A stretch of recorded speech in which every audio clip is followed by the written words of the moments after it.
Bonjour, bienvenue ici sur le plateau de France Info pour le congrès Change Now qui est le rassemblement, l'exposition universelle des innovations pour la planète sous cette sublime verrière du Grand Palais qui, il y a 120 ans, accueillait aussi une exposition universelle dont les objectifs ont changé. Et aujourd'hui, ici, on parle de développement solidaire, on parle de la planète et on parle donc, dans un certain nombre de thématiques, des financements de ces actions innovantes qui vont demain nous faire vivre mieux sur une planète plus saine. Pour en parler, je reçois trois intervenants que sont Kevin Tayebali. Bonjour, merci infiniment d'être venu. Vous êtes un des fondateurs de Change Now. Vous prenez un petit peu de temps pour être disponible pour parler de ces thématiques sur France Info. Je vous en remercie.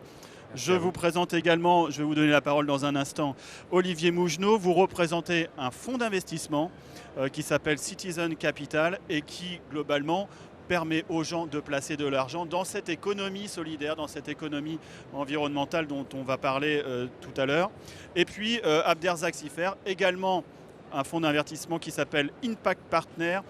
Tout ça concourt à essayer de trouver de l'argent parce que sans argent, toutes ces innovations, évidemment, qu'elles soient sociales ou purement environnementales, auraient du mal à réellement être efficaces parce que c'est le nerf de la guerre. Kevin Tayebali, je commence par vous parce que vous êtes un des fondateurs de Change Now. C'est la 3e édition de cette exposition universelle de l'innovation pour la planète.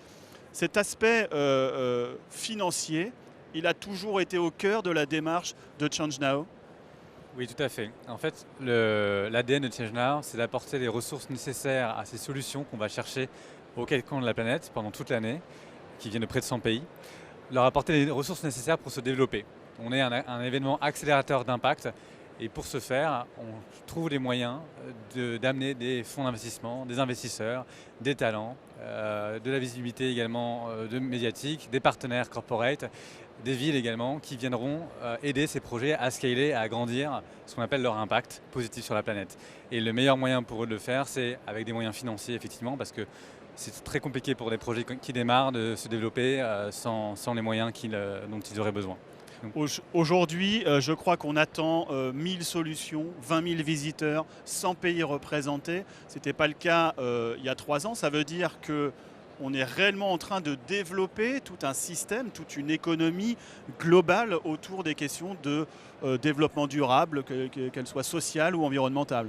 Tout à fait, je pense qu'il y a une réelle prise de conscience aussi. Il y a eu des événements dans les mois qui ont précédé avec le leadership de Greta, les vagues de chaleur récentes. On a vu les élections européennes également, une vraie montée verte. On sent aujourd'hui que ces sujets, tant côté producteur, côté consommateur, famille, citoyens et employeurs, on sent qu'il y a aujourd'hui le besoin de passer à l'étape supérieure.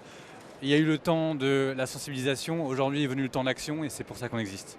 Est-ce que vous avez une idée de l'enveloppe économique, financière que ça représente aujourd'hui, ces questions de développement durable, qu'elles soient sociales ou environnementales? Est-ce que vous avez une évolution des sommes engagées pour dynamiser ces secteurs? Est-ce qu'il y a une évolution dont vous avez déjà chiffré le montant? Alors, pour vous donner quelques chiffres intéressants, l'an dernier, en moyenne, les projets qui étaient présentés à Change Now cherchaient entre 100 et 300 000 euros. Cette année, la moyenne est entre 4 et 7 millions d'euros. On voit qu'aujourd'hui, les projets qui viennent à notre événement sont plus matures. Ils ont déjà commencé à grandir et ils ont besoin de partenaires pour les accompagner dans leur seconde phase de financement. On appelle ça des séries A, des séries B et plus. Donc c'est une nouvelle étape. Effectivement, on voit que le marché est plus mûr. Est-ce que, et j'en viendrai après justement à vous messieurs qui apportez des solutions à ces problématiques-là, est-ce que ces projets dont vous parlez qui sont devenus entre guillemets plus matures, parce que c'est en recherche et développement des expressions qu'on peut utiliser, sont les mêmes projets que vous voyez il y a 3 ans, qui avaient besoin de 100 000 pour se développer, 100 000 euros pour se développer, qui aujourd'hui se sont développés, ont fait leur preuve de concept et ont besoin d'industrialiser? Alors on a des projets qui émergent, hein. Par exemple on a Fabrique par Clarisse Merlet qui a fait plus de 15 millions de vues la semaine dernière sur les réseaux et que personne ne connaissait il y a encore à peine 2 mois. Par contre, on a des projets effectivement qui sont là depuis 3 ans et qu'on a vu nous aussi grandir. L'an dernier, Urban Canopé a fait son lancement à Change Now. Cette année, Vous les voyez, ils sont en plein milieu de la Grande Nef, c'est la plus grande installation. Ils ont grandi cette année et on est très heureux de les accompagner dans ce développement. Donc ça fonctionne notamment grâce à vous messieurs parce que vous allez nous expliquer comment vous travaillez, mais globalement, vous proposez à des gens, par votre intermédiaire, d'investir dans ces problématiques sans forcément être des spécialistes. En fait, vous êtes des fonds d'investissement, au lieu d'investir dans des actions de sociétés pétrolières, on investit soit dans le social, soit dans l'environnemental. Olivier Mougenot, vous avez un fonds d'investissement qui s'appelle Citizen Capital, donc capital citoyen. Expliquez-nous comment vous fonctionnez. Donc comme d'autres fonds d'investissement fonctionnent, à savoir qu'on collecte de l'argent auprès d'investisseurs qui sont pour notre part essentiellement des investisseurs institutionnels, donc soit des assurances, des banques, quelques investisseurs particuliers qui sont soucieux du bien-être sociétal. Donc on collecte de l'argent, on investit cet argent-là durant une période de 4-5 ans, donc pour un fonds donné dans lequel quelques investisseurs ont investi, on va se donner 4, 5, 6 ans pour placer cet argent-là, puis 4, 5, 6 ans pour travailler avec la start-up et l'aider à trouver un nouvel investisseur ou un acquéreur qui va l'aider à passer son innovation ou son activité, la faire passer à une autre échelle et à démultiplier son impact. Donc l'argent qu'on investit, petite précision, on cherche des projets qui répondent directement à des enjeux sociaux ou environnementaux majeurs. Donc c'est ça notre particularité et celle que vous venez de citer. Et notre argent vient soutenir leur croissance. On cherche des projets qui, de par l'activité, ont de l'impact. Donc quand on met plus d'argent et qu'on a plus d'activité, on a plus d'impact. Et se pose la question au bout de quelques années d'aller beaucoup plus loin et à un moment s'adosser à un acteur industriel ou à un autre investisseur financier leur permet d'aller plus loin et d'avoir encore plus d'impact. De quelle somme on parle là? Vous nous dites, vous gérez en fait un pécule que vous répartissez sur des actions sociétales, environnementales. On parle de quelle somme d'argent que vous gérez? Alors notre premier fonds faisait un peu moins de 25 millions, notre deuxième en faisait à peu près 45. Aujourd'hui on gère près de 85 millions. En combien de temps ça? 25, 45, 85 millions? Une dizaine d'années. Et aujourd'hui on est en train de lever un fonds.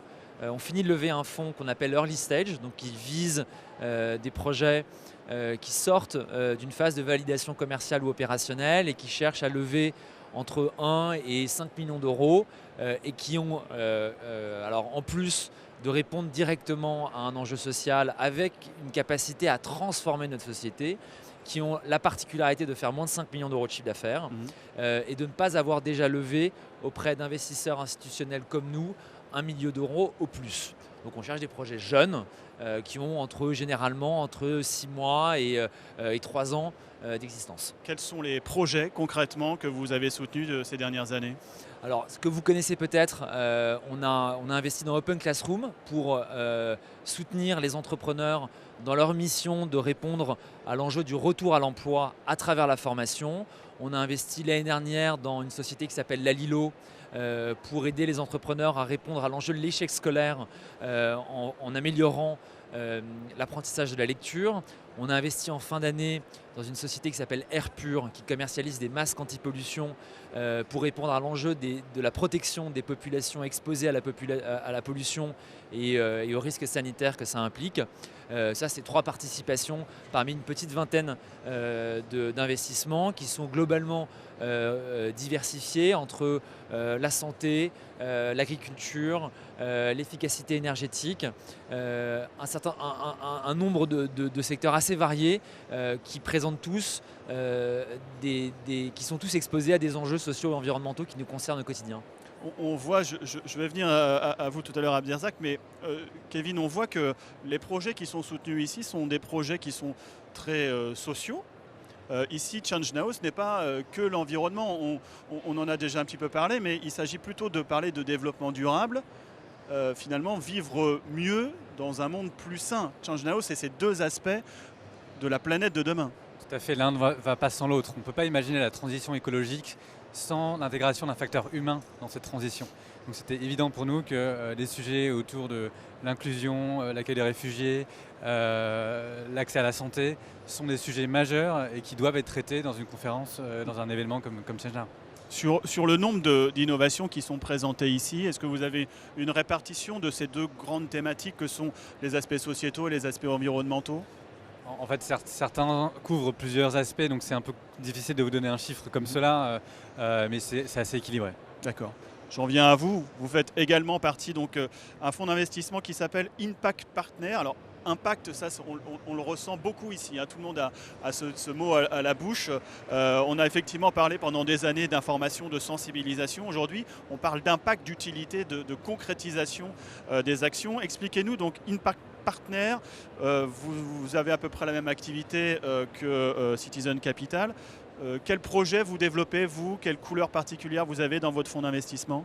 Alors, Impact Partner, c'est, comme vous le disiez, Impact, on entend beaucoup parler aujourd'hui, mais l'impact social, de manière générale, existe depuis quelques temps. Ça fait 12 ans que le fonds existe. On a démarré dans les quartiers prioritaires de la politique de la ville, c'était accompagner les jeunes et les moins jeunes de quartier pour qu'ils soient insérés dans l'activité économique. Et ça, c'était suite aux émeutes de 2005. Donc on était vraiment sur un sujet très, très social. C'était 5 millions d'euros sous gestion, 80 personnes, 80 patrons qui, à titre personnel, investissaient entre 50 000 et 200 000 euros sans défiscalisation en disant voilà, on doit être un élément de la solution. Ça vient du terrain et ça vient de notre volonté de participer à régler un sujet sociétal majeur.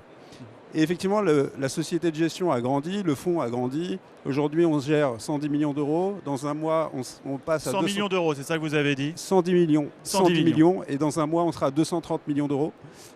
Avec 200 millions d'euros. Oui, tout à fait. Qu'on soit bien d'accord. Mais que les chiffres sont parlants. C'est-à-dire voilà. que, on sent que l'impact monte. Voilà, il y a 15 ans, il y avait des gens qui levaient le doigt en disant attention environnement, et puis d'autres qui essayaient d'économiser un petit peu sur un bout de potager. Aujourd'hui, on parle de fonds d'investissement qui font 85, bientôt 200 millions d'euros. Ça veut dire qu'on est réellement rentré dans une logique d'économie circulaire valable. Concrètement, est-ce que ça vaut le coup? Est-ce que c'est un des créneaux porteurs d'investissement financier aujourd'hui, la planète? Alors, on voit une très grosse augmentation.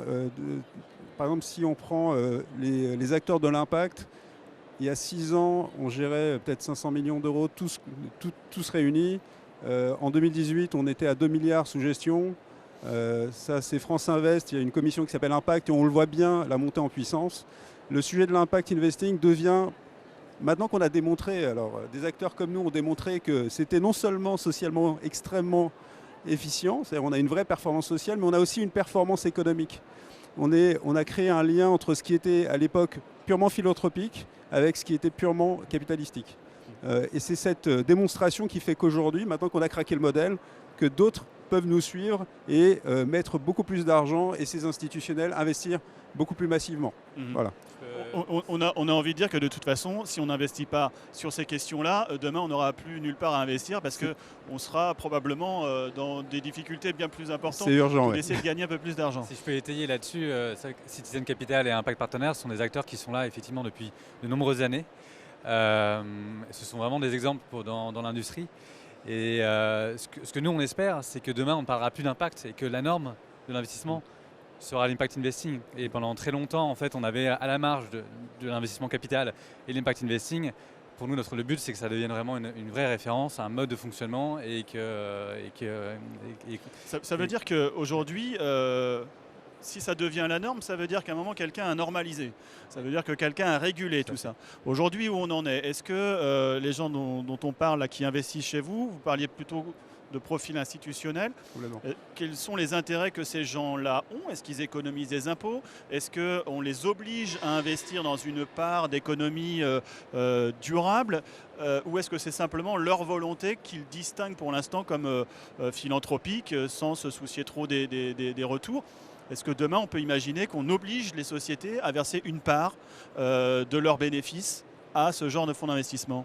Alors, les uns ou les autres, je laisse la question ouverte. En gros, de manière très claire, je pense qu'il y a une pression de la société qui fait que tous ces acteurs institutionnels ont le devoir de le faire. C'est-à-dire que ce soit ces actionnaires qui investissent ces retraités qui investissent dans des fonds, tous les acteurs institutionnels sentent le besoin d'investir dans l'impact.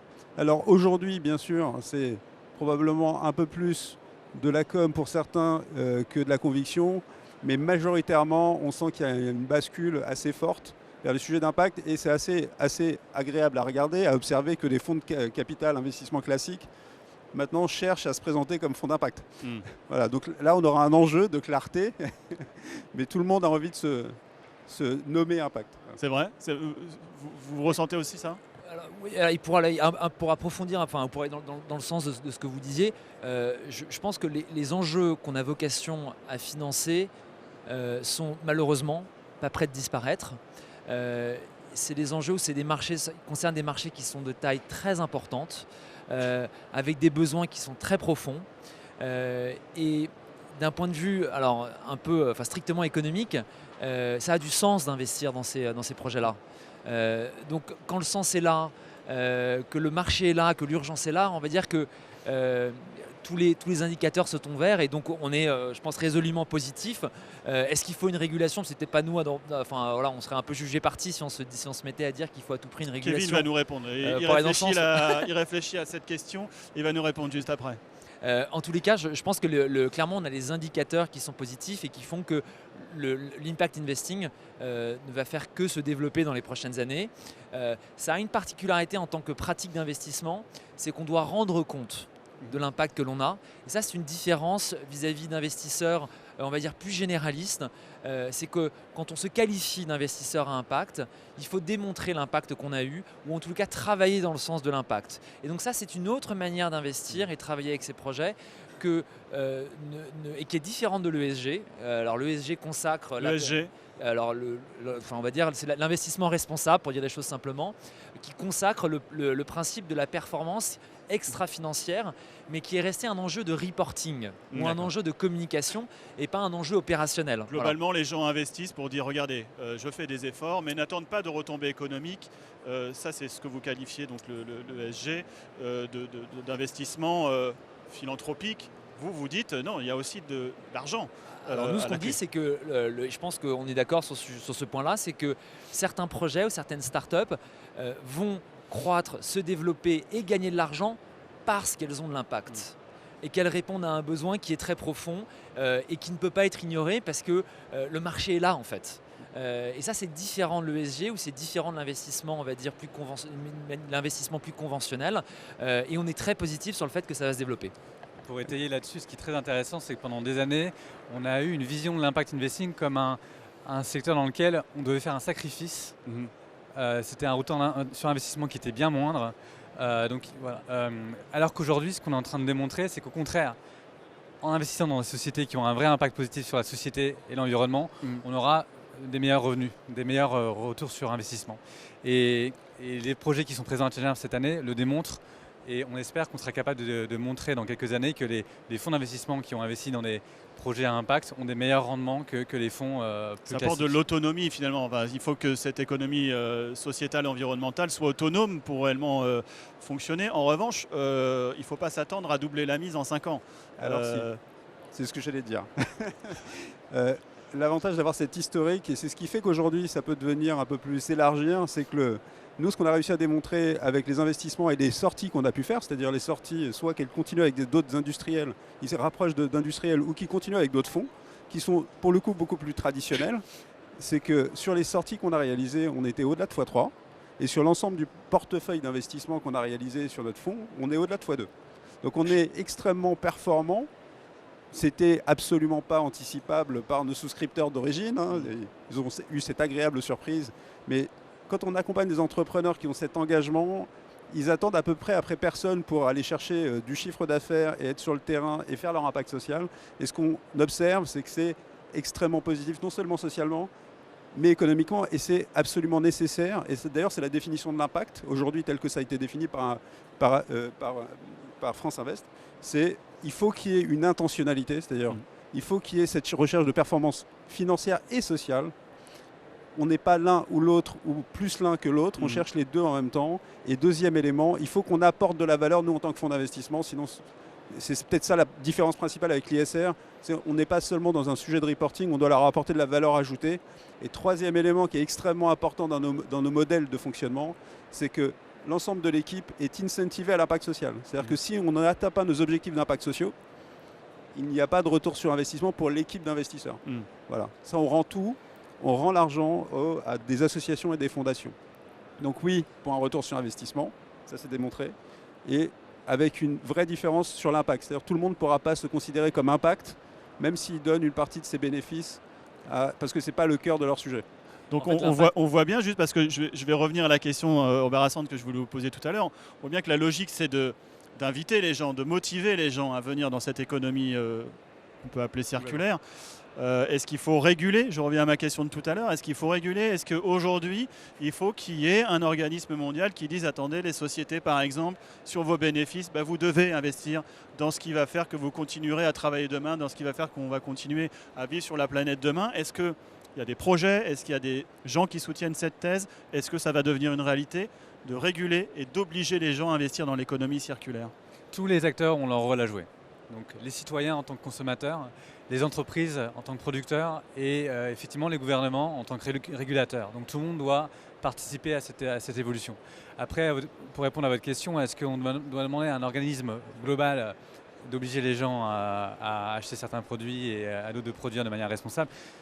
On le voit avec les COP aujourd'hui, c'est compliqué d'avoir une coopération à l'échelle globale. Donc ça part du local et souvent on se rend compte que le meilleur échelon politique pour prendre des décisions, c'est l'échelon de la ville. À un niveau local, on est capable de prendre des décisions beaucoup plus rapidement qu'à un niveau beaucoup national. à ChangeNow 2020. Tout à fait. En ce moment. Les villes ont un rôle très important à jouer dans cette transition et c'est pour ça qu'on a une délégation d'une centaine de villes qui viennent à ChangeNow cette année, qui viennent des 5 continents. Et pour revenir sur le sujet de l'impact, pour nous, ce qui est intéressant dans l'impact, c'est que c'est une vraie convergence entre le milieu de la philanthropie, comme vous en parliez précédemment, et le capitalisme classique comme on connaît. Et on est en train de se rendre compte que les acteurs qui n'évoluent pas vont être ostracisés dans le futur et ils vont perdre au contraire beaucoup d'argent. Ils ont l'obligation de continuer à évoluer, sinon c'est leur futur qui est en jeu. Donc ils sont en train eux aussi de converger vers ce secteur qu'on appelle de l'impact. Les philanthropes aussi à leur tour se rendent compte qu'ils ne peuvent plus exister simplement par le soutien des donations. Ils doivent eux également trouver des modèles économiques qui fonctionnent et donc eux aussi sont en train de se professionnaliser. Et donc pour moi l'impact c'est cette convergence entre deux mondes qui pendant trop longtemps ne se sont pas parlé. Le capitalisme peut devenir social. Tout à fait. Sur cette problématique-là.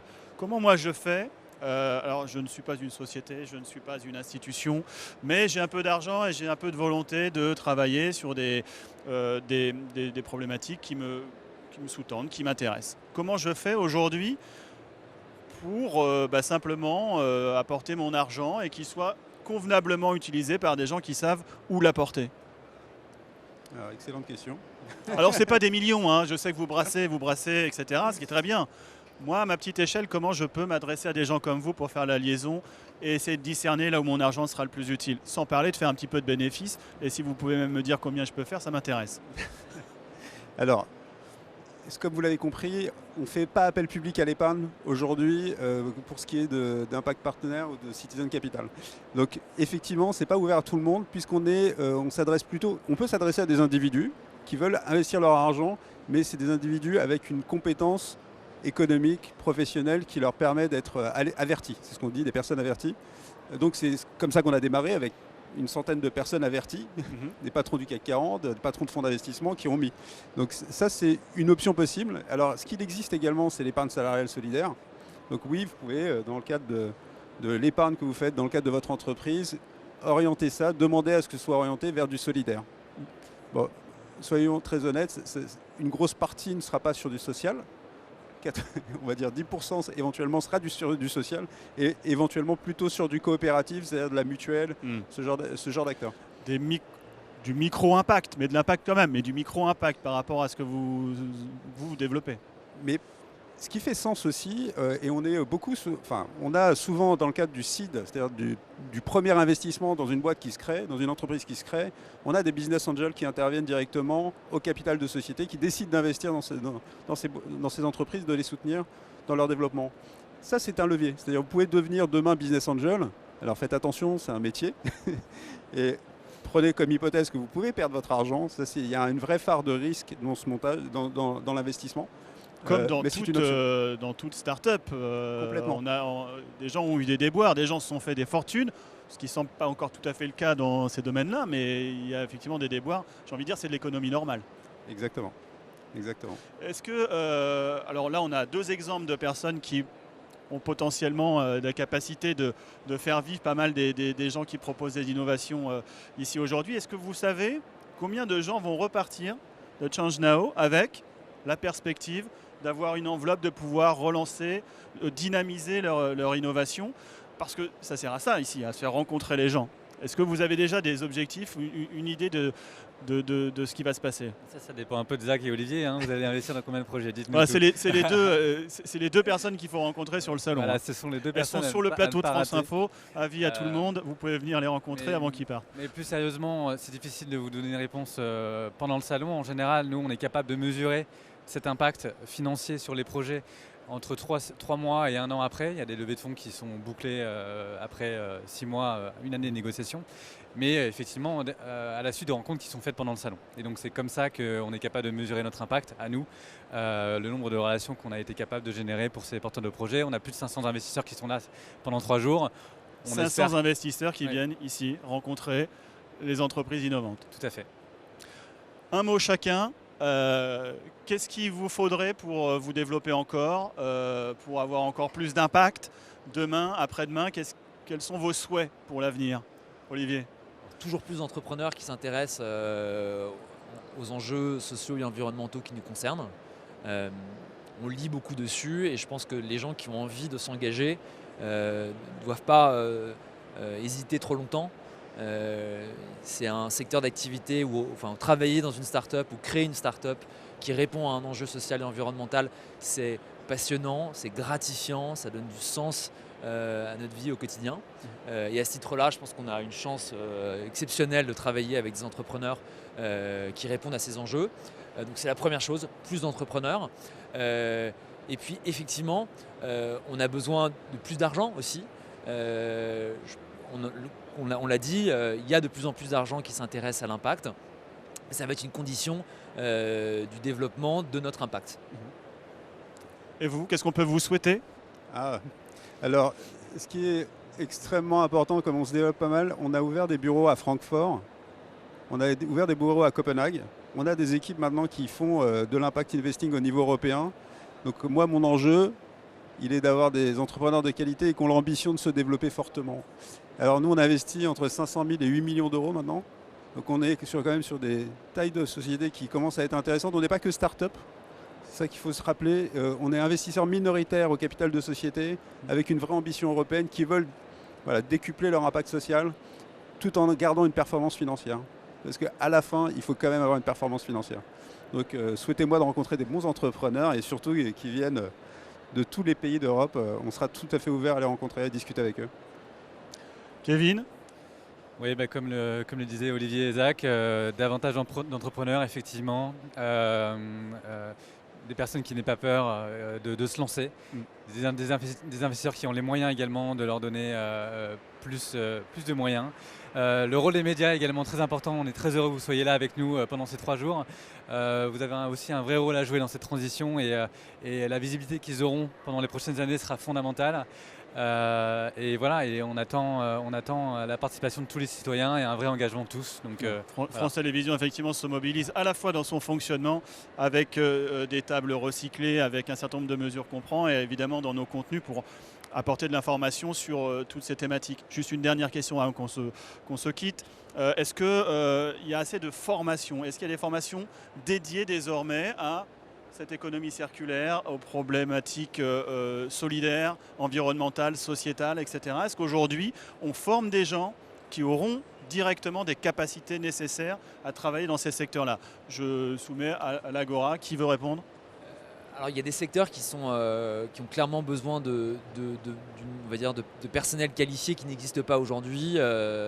Ça concerne on va dire toutes les personnes en situation de dépendance, où on est tout le temps en recherche, où les acteurs de ce secteur-là sont tout le temps en recherche de personnes qui viennent s'engager. Mais ça concerne aussi le secteur du bâtiment et l'efficacité énergétique, où le secteur recherche des installateurs formés à des nouveaux produits ou à des nouveaux réseaux de distribution qui permettent d'augmenter l'efficacité du bâtiment. Donc oui, en fait, le changement qui est en cours appelle à un renouvellement des compétences. Je pense qu'on a un gouvernement qui en est conscient et qui investit dans ce sens-là, assez ou pas, c'est que chacun se formera un avis. Mais clairement, il y a un besoin de formation qui va exister pendant encore une dizaine d'années au moins. Ouais, parce qu'il y a de l'argent, il y a du job, il y a de l'emploi. Il faut juste un moment que tout ça soit relié.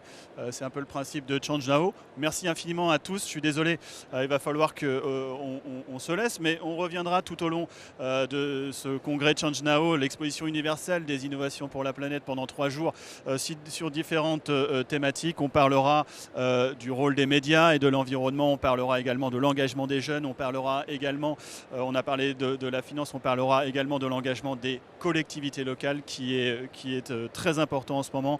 Merci Olivier Mougenot. Je rappelle que vous êtes directeur d'investissement au fonds d'investissement Citizen Capital citoyen.